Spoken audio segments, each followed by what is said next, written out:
Hello, my name is Adam and welcome to the LED Realm. Today's video is a little bit different from my usual. As I get close to finishing my current project, so my attention turns to what's next on my hobby backlog. Today, we're going to be taking a deep dive into my pile of potential. Join me as I look through the army projects that I've got waiting to be started, and perhaps you can help me decide which one of these we will tackle next. First, let's take a look at probably the most modern of all of my projects. My 6th edition, Juan Diaz Demonette army. This is made up almost entirely of Juan Diaz sculpt demonettes that were put on made to order a few years ago. I've got a few units of the demonettes on foot and a couple of the seekers on steeds of Slaanesh. I always really enjoyed these sculpts. They're very intricate with lots of little details and have that alluring Slaanesh feel to them. I think they were quite controversial at the time, perhaps being a little too sexualized for Games Workshop's tastes. So they didn't hang around long before being replaced with the plastic demonettes, which style continues to today. I also have a couple of characters or hero models, such as the Mask and a Demon Prince. I've also been lucky enough to pick up a few of the demonic mount heroes over the years, sometimes without the rider. During 6th edition, there was an expansion called the Storm of Chaos, and inside that book was the option to take demonic hordes as an army. This list introduced some new units for each of the Chaos gods, and for the Slaanesh, there were the Pleasure Seekers, which were demonettes mounted on demonic mounts. These models are perfect for use in that list.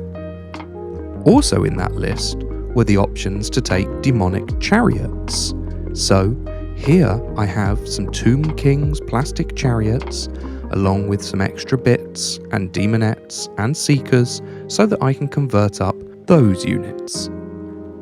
I did start working on this army a few years ago by replacing some of the missing pieces and by trying my hand at converting the commander models for these units.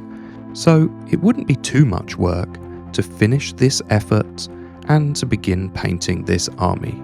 Luckily, nothing's painted, so it would be a fairly quick one to start. In this next box, we have my Warhammer 40,000 projects.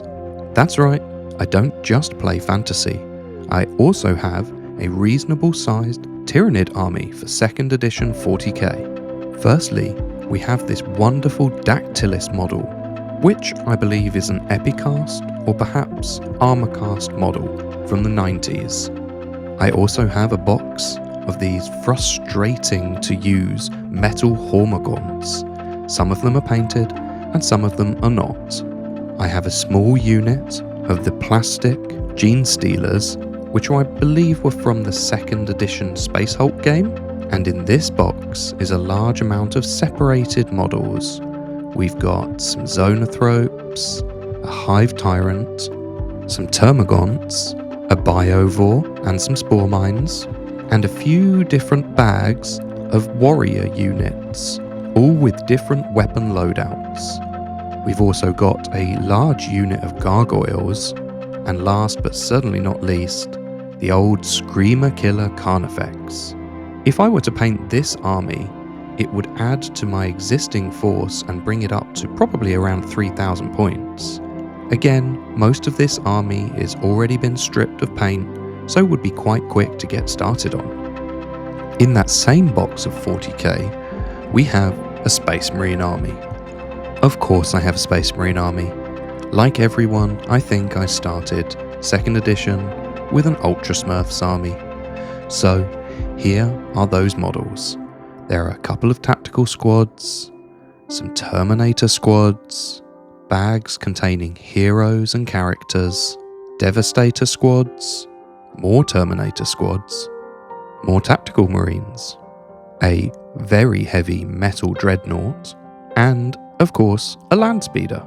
There are plenty of extra models should I find myself a little bit short in any given squad, as well as a collection of arms and backpacks and weapons, which have all been mostly stripped of paint, so I should be able to complete each of these models. And, of course, I have some heavy support in the form of various different tanks. There are enough pieces in here to make, I think, 2 rhinos, plus a whirlwind and maybe a razorback. It will take a little bit of puzzling to figure out where all of these pieces go, but I'm confident that I should be able to make up a couple of tanks at least. Once again, this army is mostly ready to go.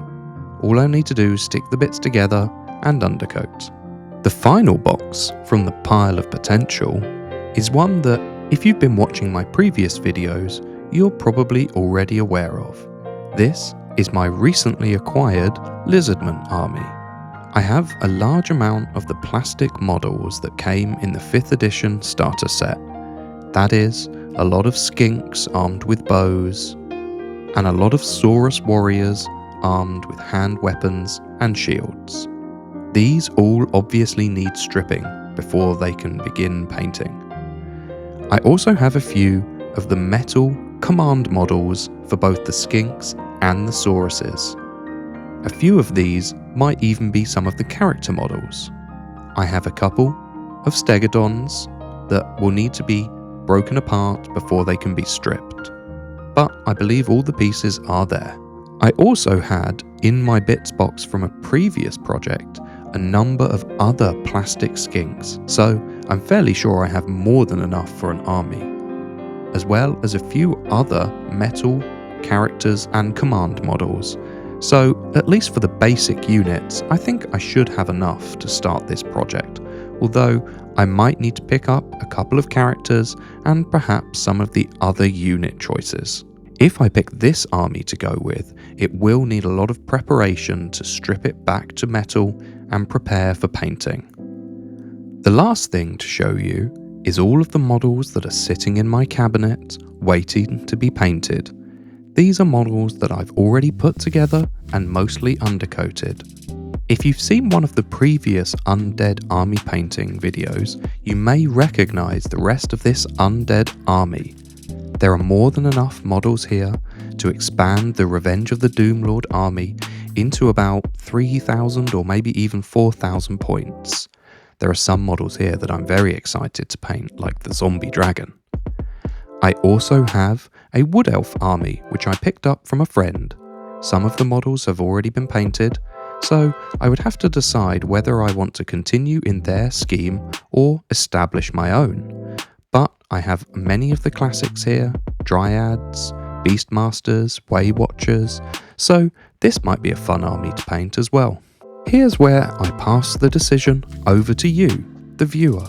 What would you like me to paint for my next army project? I would be happy to do any of these, and will eventually get round to doing each of them, but seeing as how so many of you have watched along with me as I've painted my Revenge of the Doomlord army, I thought it would be fun to give you the choice.